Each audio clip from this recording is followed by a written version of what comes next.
You ask Tiger to solve. This deals with linear equations with one unknown. The final result is k equals -2. Let's solve it step by step.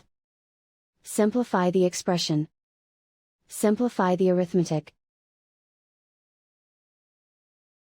Group all constants on the right side of the equation. Subtract 62 from both sides. Simplify the arithmetic.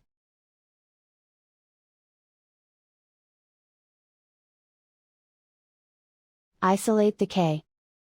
Divide both sides by 54. Simplify the fraction. Find the greatest common factor of the numerator and denominator. Factor out and cancel the greatest common factor. And so the final result is k equals -2.